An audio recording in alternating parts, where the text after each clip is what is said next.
Hi, I'm Will Bruin, and I was just recognized as a Seattle Sounders legend. Now I get to do voice reads for the Sounder at Heart podcast network. Here we go. Come on! Hey, O'Shan!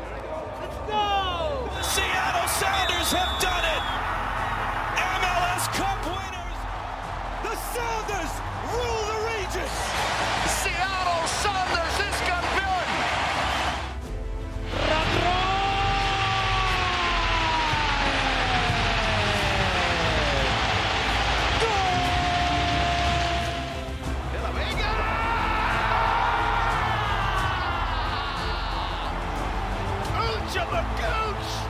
All creatures great and small. Rothrock going to collect it. He does just about. Runs into the advertising awning. Low to our left. Ball goes in. Oh, what a cross! And what a goal! Where's my copy? I got a bunch of them in the car. I'll get you some. You're handing them out for free already. How many cost on them? $50. I'll Venmo you.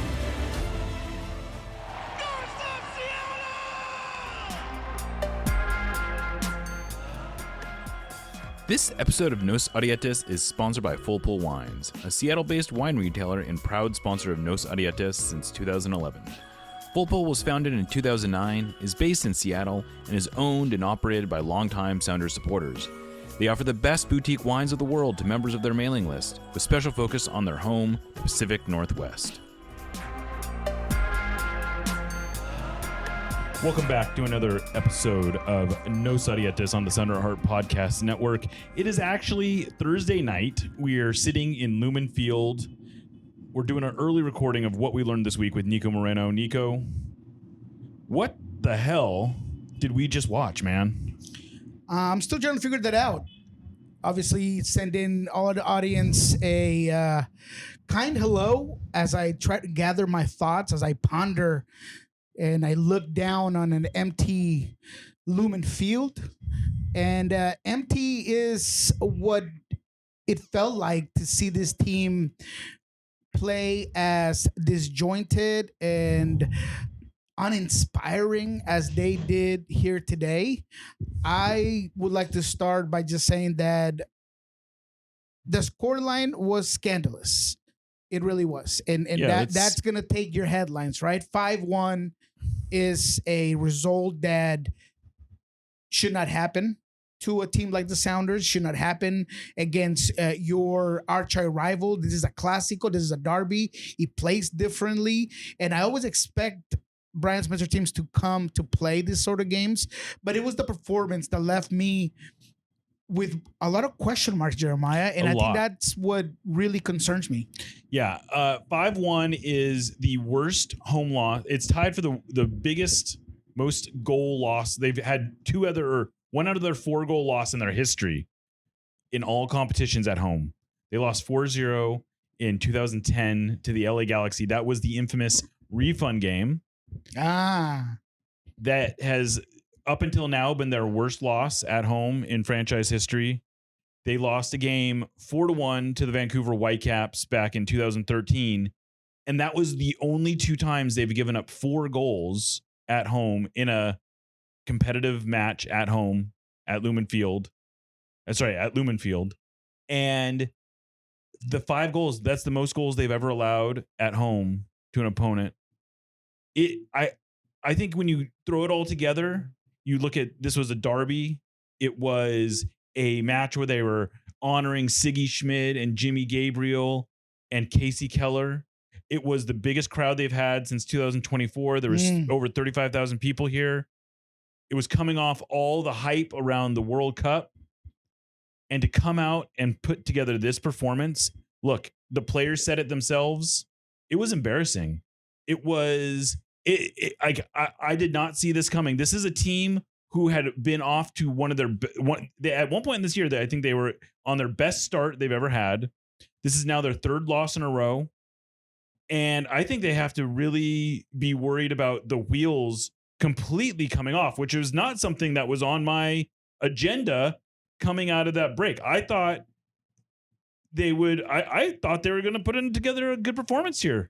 This came out of nowhere for me, but this is making me rethink everything about this team.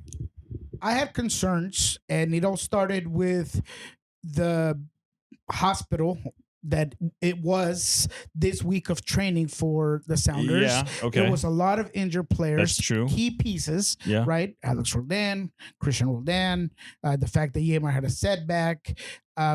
So there was that. Sure. I am a true believer in the new head coach bump. I expected this Timbers team to come play better. I spoke to Diego Chara after the game, and he agreed with me that there was a different air to this team playing under this new head coach, interim head coach. And so all of those elements made me think this is going to be a difficult game. It was one that I thought that if anything, you were going to be able to draw, right? That's where I set the line. I said, look, Which would have been a disappointing result. Of course. But so I thought, look, it's not going to be a great performance, but at the very least, you'll get a point and you'll be able to work basically from zero and start this second half of the season. But now you're starting in the red, baby. I mean, you are starting below the level of play. It's 3 losses in a row if you want to count what this team has been. It's 3 losses in a row. There's no, we don't need it's 3 losses in a row. They lost 3 straight league games. And, I'll just throw this in there. Today is when the season ticket memberships started going out for renewal. Crazy. I mean, you could not put together a worse advertisement for give us your money than what they saw out here today. I mean, this was so bad. I mean, look, and all credit to Paul Rothrock and Snyder Burnell for facing the music and talking to us and putting it out there and saying this is embarrassing. Paul Rothrock talked about how he saw it hurt to see people walking to the stand, leaving the stands with a lot of time left. And he said, I don't blame him. It's hard to put into context just how out of nowhere and how bad this was. And this is the kind of result that can snowball really quickly and whole organizational changes almost have to happen because there is no savior coming. Even best case scenario, they bring in 1 or 2 players. These are not ceiling raising players. These are players that are going to help solidify the foundation. But there's no one's coming in to save this team. The team that's going to save the players that are going to, if they're going to salvage us, are basically here now. Absolutely. And look, just to talk about the game a little bit, and yeah, I'm gonna put it together. We should talk about it again. I'm gonna put it together with what I asked Brian Spencer here at the press conference, because there is not one thing that went wrong today. I mean, it was just about everything that went wrong today, right? You were outdueled, you were outshot, you were outpossessed. The team, this Sounders team today, had a real difficult time just physically staying in the game. They didn't have any answers for the Timbers' quick and direct play. Their pressing wasn't good enough. And Brian Spencer said it. I mean, the pressing the press was a total shamble. So everything, all the concepts, all the principles, all the things that have made this team tick today did not talk. And that is extremely concerning. So looking at the first goal, it's a great ball in for Foray. It's a great header run and from a good Kelsey. run, a great play, but also the Sounders can't get stretched like that. Nope. And that's exactly it. They can't get stretched like that. You cannot give the player that much time to put in a service. And there was miscommunication after miscommunication. Today, you can't be ball watching if you're Jackson Reagan. And if you're new, you got to be screaming at the top of your lungs. There's a guy behind you. Both of those guys just escorted Kelsey into the 18. No one put a body. He starts his run at midfield. No one touches him. He just makes a straight line run to the penalty spot, basically. Absolutely. I thought that the team was extremely negligent with the ball today. I thought that they lacked sharpness. They lacked intensity. At no point did they try to set the tempo, whether it's through restarts, whether it's through a quick counter. They just were disjointed. They never got in this game. Never put in a hard tackle. That was something Paul Rothrock pointed out. They never even got into it. Like, these are just basic principles of a derby. Like, look, if you can't bring intensity, that's just how you get in the door. And they did not seem like this was a team that looked like their hair was on fire. Did it not? Like, it was a decent start, but it just very quickly fizzled out. And no one looked like they were just dying to have the ball. No one was looking like they were dying to make a play. Sometimes in these games, you see guys are maybe pressing too much. I didn't see them press. It's just flat. It's just flat. Yeah. And look, as much as we have praised Snyder Burnell throughout this season and who he is and the potential today, not good enough. Today he was pretty poor. One of the worst performances I've seen him have. I thought that I wanted to see more from Jesus today, but he made a great he did make one great pass. He may have actually had two really good passes, but he made a great pass to set up Kalani Kosa-Rienzi for a chance at the back post. That probably should have been a goal. It was a decent save. I don't really blame Kalani for not finishing it, but it was a great pass. That would have made it 1-0, right? It would have made it. Or was it 1-1? No, 1-1. It was in the 28th minute. Okay, so that is a good play. It's a Paul Rothrock. Yeah, gets deep on that touch line. Yes. Yep, makes the cross. Is a first touch pass to Kalani. Yeah, but other than that was like the only real. And then on the rebound, Brunel kind of was able to get a quick shot off, but it was blocked on the line. Like he beat the goalkeeper, but it was blocked off the line. That was the one moment really where the Sounders really felt like they might be able to get back into the game. And then after that, they never really threatened to be back in the game, I don't think. No, and so I thought Jesus was okay because I thought he was connecting. He was linking up. He was the one player that was at least finding players in those pockets of spaces to create something. But I still want him to take over this sort of games because one of those players in the attacking end needed to take over this game. I think Paul Rothrock tried at times to start the game in the right foot. I thought he had a couple of really good moments where he the almost crowd, got excited. He almost draws a penalty. He had the right intensity. I wanted to see a little bit more from Ferreira and Albert Rusnak, man. Today, if anybody should be playing at their best when this sort of games are happening, is a guy like Albert. He should be doing a lot more. He is going to have a contract. He has an option, I believe. I think that's an option you got to really dissect. I think, look, Jordan Morris had 5 touches. Now, I don't know how long he played that first half with a strained quad. Maybe he was, but if he's strained, he's got to pull himself out earlier. If that was why he only had 5 touches, he needed to pull himself out earlier. I agree. We don't know how serious it is. It's just a little too on the nose that Jordan may have also gotten hurt in this game. That's a great way to put it. He just cannot catch a break this year, but he was completely invisible.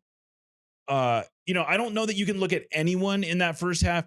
I actually thought Hassani at times looked okay. I was not as troubled by Hassani, but Jackson Reagan, fresh off getting named to the All-Star game, absolute mess. Maybe one of his worst games I've seen him play. Tino Lopez did not look like the Tino Lopez who looked so good early in the season.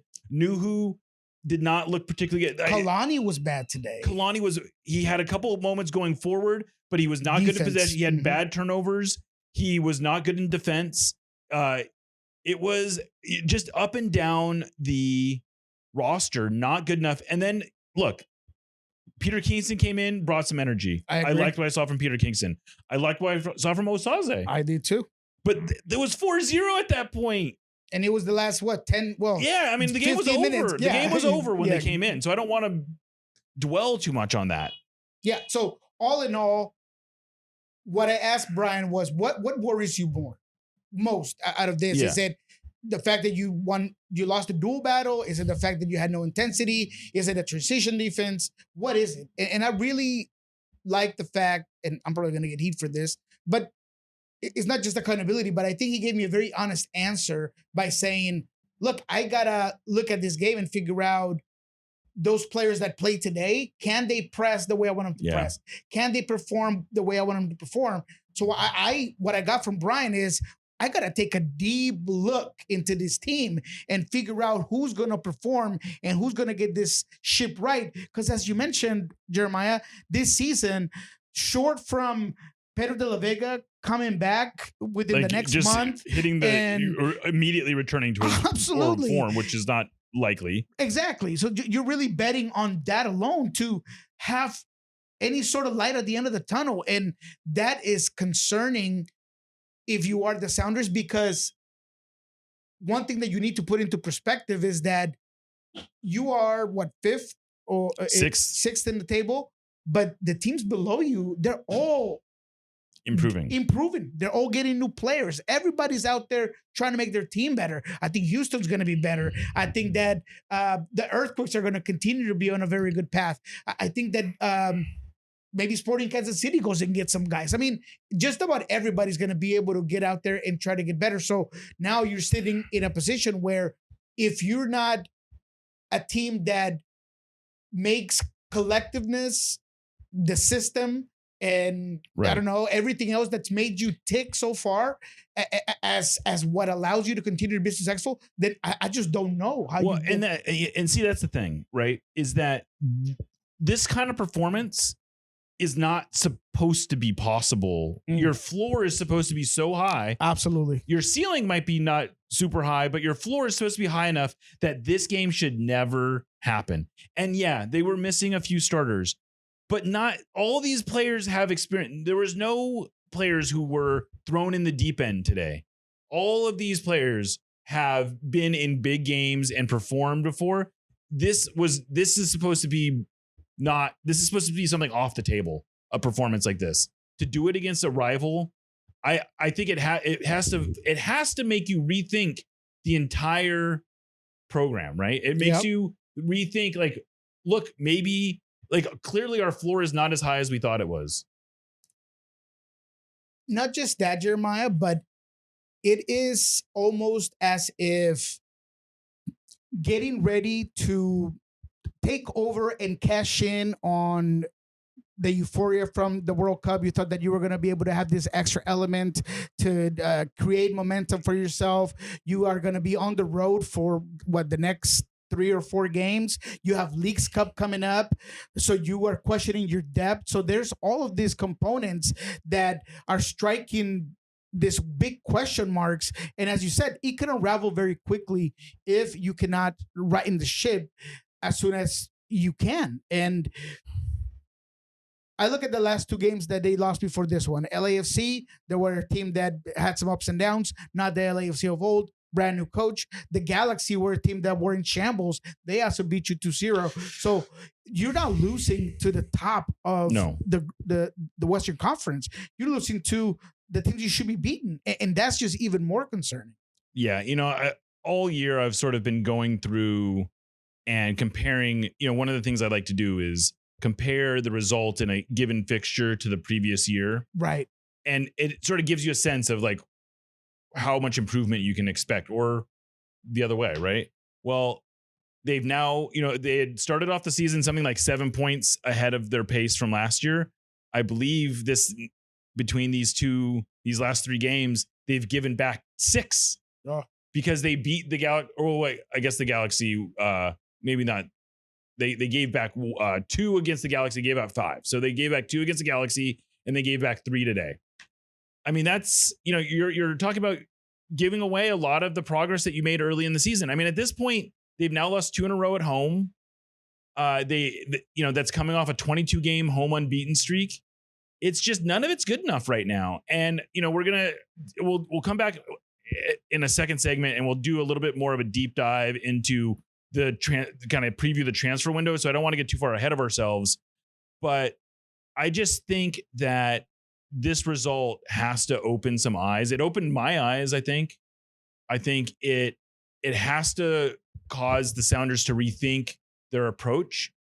I think they need to be serious about what the fan base is going to accept, because this is not acceptable. This cannot be, look, sometimes that happens. That's not, and I don't, and I think what I hope is that the people who are making the decisions internalize this. They're mad. but I want them to stay mad enough that maybe they rethink their approach, because they can't just be pounding the table and we got to be better. It's like, no, we got to change something. I totally agree. I think this sort of result, as bad as it is, as bad as it looks, as bad as it feels, it does create urgency. He puts a little fire in your behind. There's a positive that can come from it. It is hopefully that you'd rather this result happen now than in 2 months. I totally. I hope that Craig Weibel got home and he's got the map and the board where he has, and he grabbed that and he just threw it across the room and he got a whole new one, because this creates a different scenario. This makes you want to go out there and figure out what it is that you got to do to get things right. We don't know what's happening with Jordan Morris. We don't know what his health is. What can you do? Craig Weibel mentioned getting a number 9. Do you need to go get that right now? I mean, all possibilities should be on the table, because this was that type of result. The fans don't deserve this. The 35,383 souls that were apparently watching this game, according to the number. I mean, it was like, I don't know if that number is exactly accurate, but it was packed. It was packed. The Hawks Nest was packed. The lower bowl was packed. There was good energy in here. It was. I was getting chills on the. I was on the field before at pregame, and I was getting chills. It felt great in here, and to just throw it all away. Yeah, there's no point. And I really hope it all starts with the players. I love the fact that they use the word embarrassing. I don't use the word often, but when I do mean it. And I do think that this was an embarrassing performance from every single one of these players. So they got to look at themselves in the mirror and figure out what it is that they got to do to get this right immediately. And now road games become that much more important. And the next game should be a final for you. And you got to be able to dig yourself out of this hole immediately, just so you get it right, not just for the fans, but for the pride of your teammate, the guy right next to you. Hopefully, Yammer Gomez-Andrade comes back. That's going to help shore some things out. The whole Alex situation is concerning me a little bit, to be quite frank. But you're out of excuses. You're out of whatever it is that you thought that you had. You got to be able to put it together. Yeah, I'm just going to close out this segment with a quote from Snyder Burnell, because I just think it was a good quote. It says, "We definitely need to reflect, look back at it, and make sure that this never happens again, because this was embarrassing towards the fans, the club, Washington." Ooh, love it. Look, that we need that energy, and we need them to internalize that and say, how do we keep this from ever happening again? Because this should have never happened, and it can definitely never happen again. I mean, this is a low. Like, look, this is a low. This is, I'm going to say it. I think this is the worst loss. I said at the beginning of the segment, I think this is the worst loss in franchise history. When you put all the context together, it was really bad. But why don't we take a break, and we're going to do a little bit of a preview of the summer transfer window. You're listening to Nos Arietes on the Sounder at Heart Podcast Network. Sounder at Heart has been around in one form or another since 2009. In 2026, though, we make a pretty significant evolution when we go analog. Yes, that's right, in the year of our Lord 2026, we are publishing a real-life magazine. We're calling this thing 4, as in Sounder at Heart 4.0, but we're stylizing it as IV because we absolutely love Roman numeral. And if you want to refer to it as IV, that's cool too. The first issue has a comic book style cover that was hand-drawn by local artist Kevin Newber. Features by Tim Foss, Susie Rance, and Charlie Boehm, a statistical deep dive by Kat Bush, a Q&A with Brian Schmetzer, a column by G. Willow Wilson, and photographs by Noah Reif, Max Aquino, Mike Russell, and Jane Dershowitz. I could not possibly be more proud of the work everyone put into making this, and I think you're going to absolutely love it. If you'd like to get your hands on one of these limited edition copies, we're currently selling them for $15 on our website. Get yours now. Nos Arietes, admittedly, is not exactly known for our spicy takes, but that doesn't mean we want our food to be mild. Spice up your life with Hacks and Ferments. Handcrafted in Georgetown and made with the best local ingredients from across the Pacific Northwest, they specialize in unique small batch fermented hot sauces and vinegars. Hacks and Ferments brings bold flavors and natural fermentation together for something truly special. Whether you're a heat seeker or just looking to elevate your cooking, you'll find something you love at hacksandferments.com. That's HAXANFERMENTS.com. And right now, if you use the code SOUNDER@HEART, that's all one word, at checkout, you will get a free hot sauce with your order.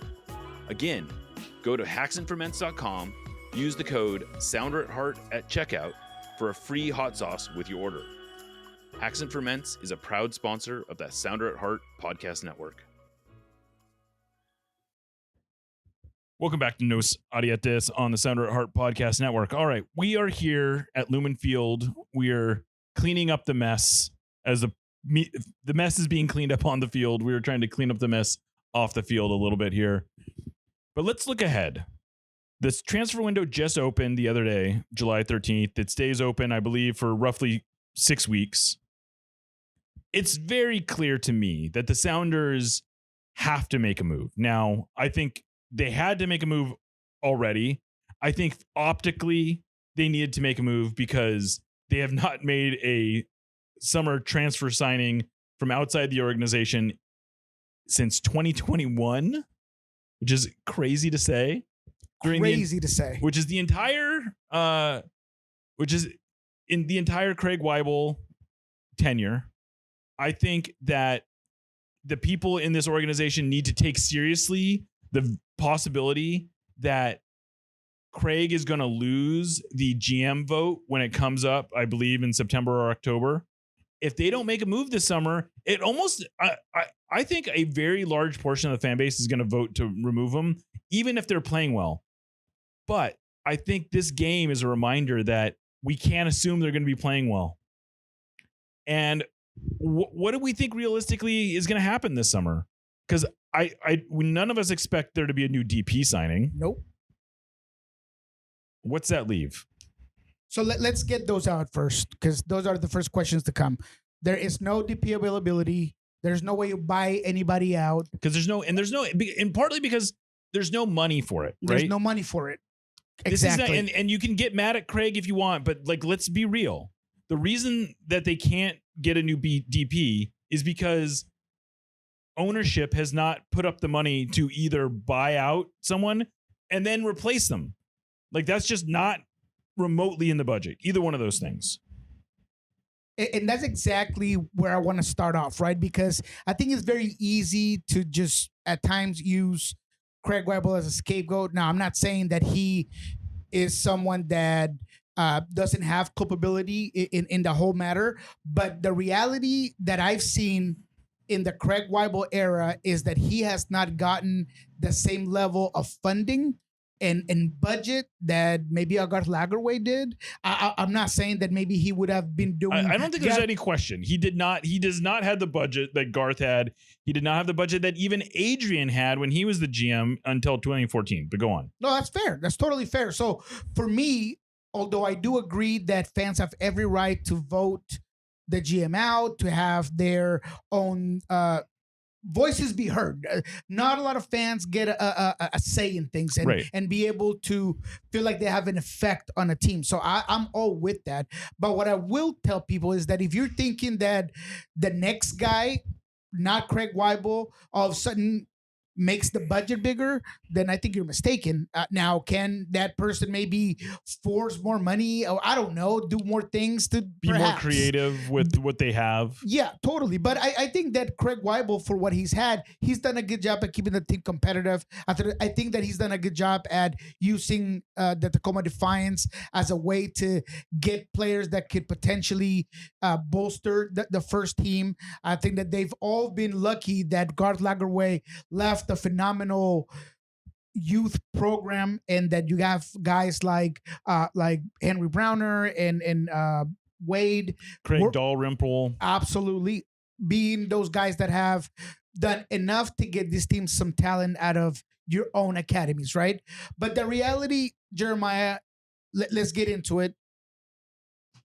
I will sit here and tell you that we both know that regardless of whether it's the budget, the MO, no DPs are coming. The U22 would be the one position where the U22 initiative will be the one position that could give you a very interesting, high potential player because of the way he hits the cab, because of everything that the U22 slot provides you. But even then, I don't have that U22. I don't think that there's enough budget to even buy a guy regardless of where he fits in the cap. Right. Like the reality is that to get the kind of player that you need that's going to really raise your ceiling, and like, look, you can sign guys on potential and they can blow up, right? That happens.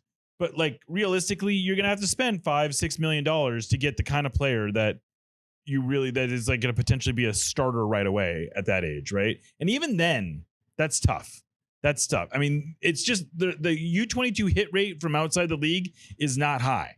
Now, so that it seems like though what we're narrowing in on is that the Sounders' best chance to improve their roster is to bring someone else from within MLS.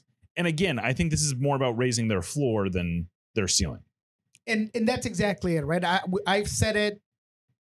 I think that the most feasible or the one component out of the way you use your resources that you have available as the Sounders right now is within MLS. There's just no other way. Yeah. And I'm not talking about a Duncan Maguire, and I'm not talking about I don't know, any other high level big name striker, which is kind of the crazy part. You might be just looking at an experienced attacker that can get you double-digit goals in the past.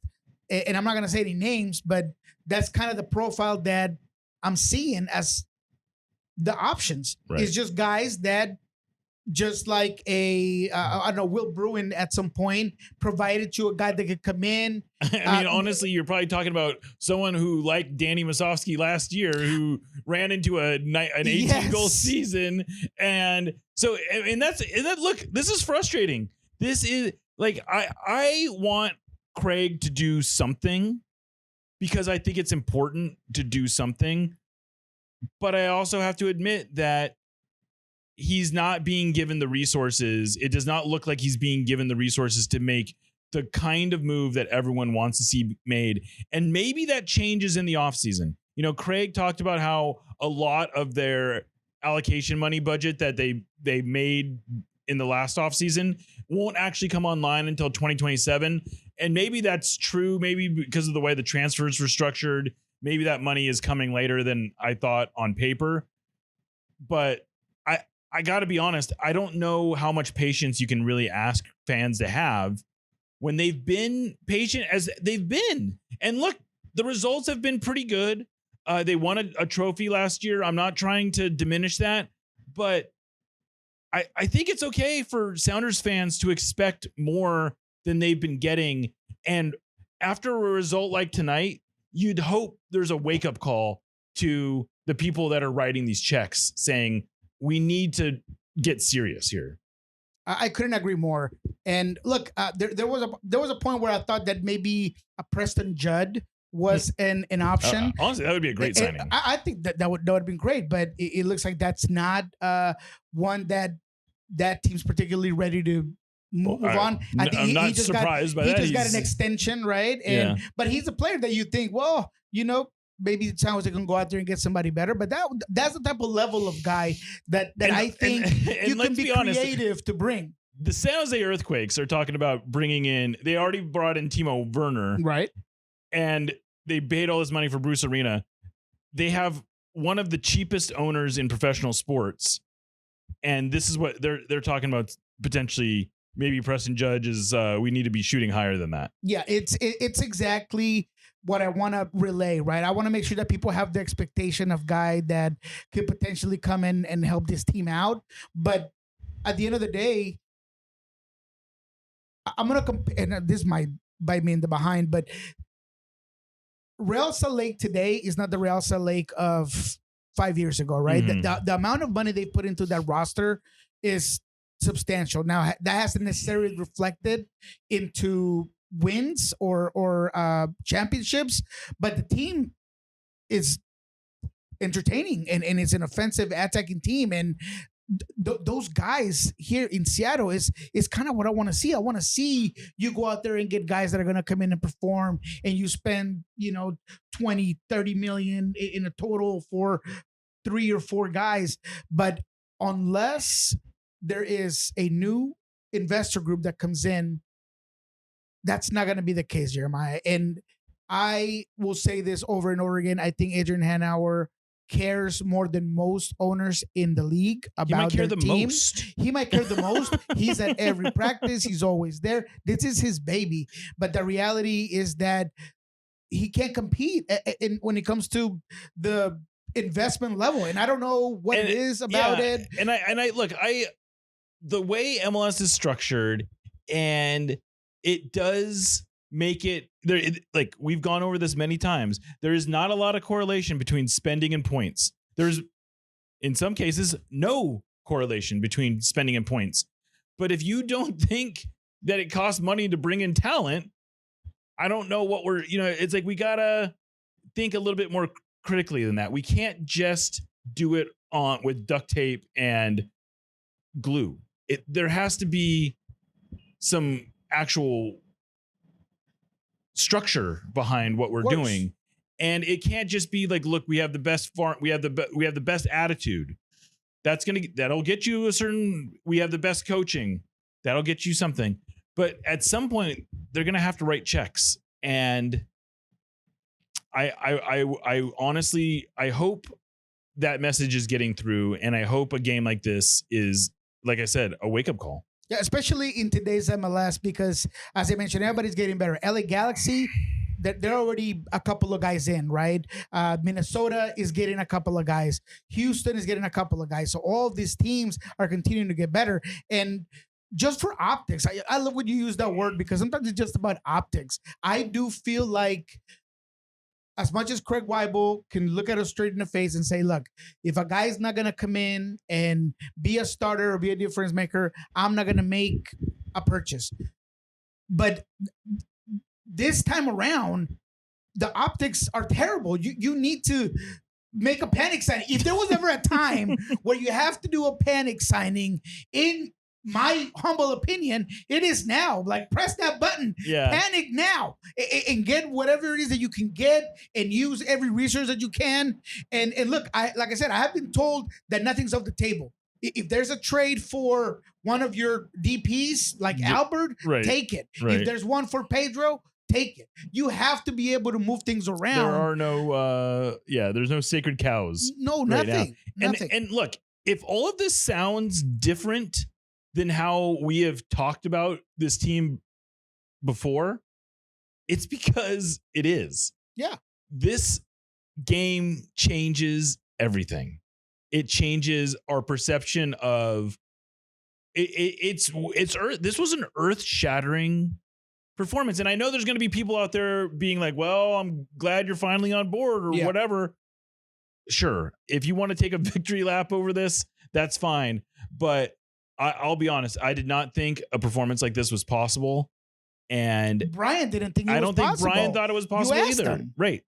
He said this came out of nowhere. Yeah, I could have not seen it coming. And that's just what it is sometimes. And look, I don't think we are being hyperbolic here. I think that the injuries, I think that the performance, and I think that when I looked upon that bench and didn't really see an answer for what was happening, those are real things, right? And you can say at home, look, I've known this all along, and Albert's a ghost, and Jordan Morris should not be a DP. All the same rhetoric that we continue to hear, but that wasn't necessarily there. No, and look, if they had literally rolled out the Tacoma Defiance today, and suffered this result, you go, okay, like, what do we expect? Yeah, this was not. That was not it. This was the team.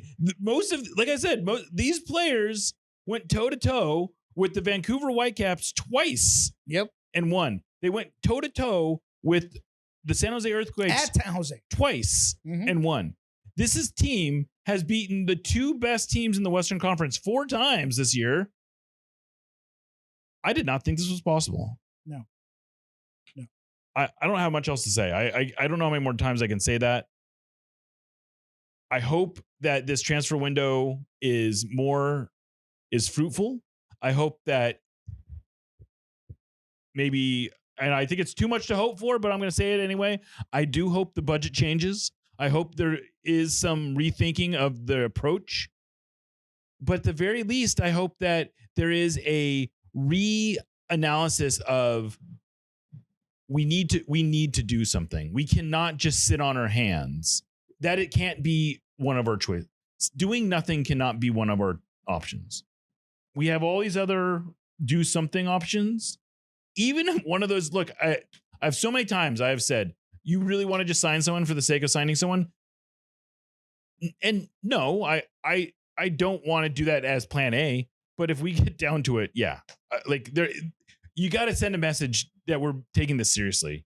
And you can't ask fans to commit thousands of dollars to you and just say like, thanks, I guess. Yeah. No, and that's, I think that's a good point for me to try to bring some consistency into our messaging, which to me is this one. I still believe that this team, healthy, it can be a top 3 team in the Western Conference. Sure. But that's not the goal, right? The goal, according to Brian, according to Craig, everyone, according to Adrian, is winning something, right? And right now, right at the specific moment in time, it's not good enough. So you have to show me that it's not just a phrase, it's not just a tagline, that it is what you believe, and that's why you go out there and figure out whatever it is that you feel like you need to do to make this team better. I don't care what it is. If you think that it's a center midfielder, go out there and get it. If you think that it's a striker, a winger, I don't care. Every position is upgradable. That's the reality. Absolutely. And you know, whether it's a U22 or an MLS experienced striker, I don't care.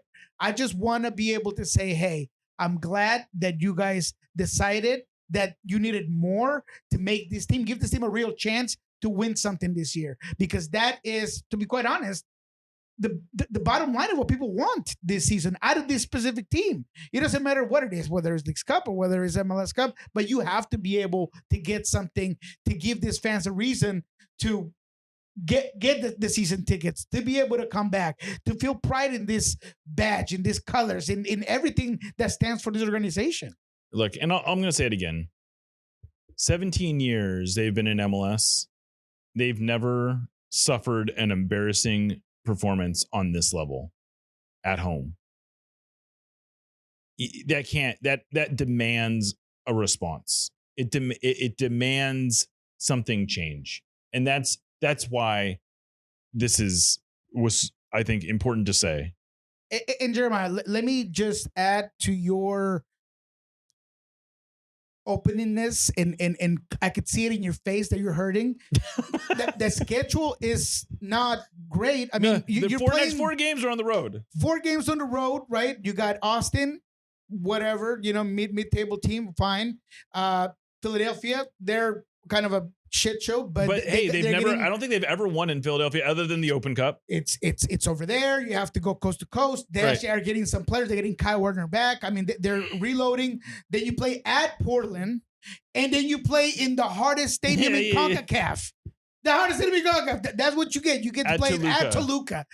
Holy crap, man. Yeah, I mean, that is a excruciating next 4 to 5 games. I mean, honestly, I don't think it's hyperbolic to say that the season could be won or lost. I mean, not won. You can completely lose control of this season in the next 4 weeks. If this goes badly, it could spiral totally out of control, because you could effectively knock your I mean, like they're not going to be knocked out of the playoffs, I don't think, even if they were to, but they're going to be very bad. Their standing is going to be hurt, and if they get blown out against Toluca, that could be the end of their Leagues Cup run, because the Leagues Cup is not very forgiving. Nope, no, it's not, and especially not with the group that you got. Right, you're Querétaro. It might be the one team, but Chivas is a phenomenal team.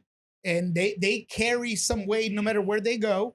And Toluca is the best team in. They're going to need CONCACAF. at least 6 points from those I 3 agree. games, and look, it's going to be tough. It's going to be tough. All right. Well, I don't know if there's anything more to say at this point. It's late. We probably should get out of here. You'll be listening to this on Friday, but I want to say thank you to our sponsor, Full Pool Wines, and I just also want to remind everyone while we're on this run, Sounder at Heart and No Sadietes are only really possible because of listener and reader support. We are coming into our August is a huge month for us. That's when the biggest portion of our membership renewals come up. So I would hope if you are already a member that you just make sure that you want to keep supporting us. We need that. And if you aren't a member, consider becoming one. Plans start at $30 a year. They go up to $75 a year, which gets you access to our Discord and goes up from there. But Niko, it's been a pleasure going through this tonight with you. Maybe not a pleasure, but it's been, I think, healthy and good. And it's we good don't do to this have a a lot. partner. Yeah, we don't do this a lot. Record right after games. So thanks for doing it, Niko. Yeah, I always feel like it's good therapy, Jeremiah. That's what we it's good did therapy, today, exactly. and I'm hoping that's what the audience feels exactly. as well. Yeah, exactly. That they know that we're not just robots. That's right. We're not robots, even though it seems like it sometimes. All right. Well, thank you for listening. Let's get out of here. I'm Jeremiah Shan, signing off for Niko Moreno. This is No Sadietes, part of the Sounder at Heart podcast network, and we will catch you next time.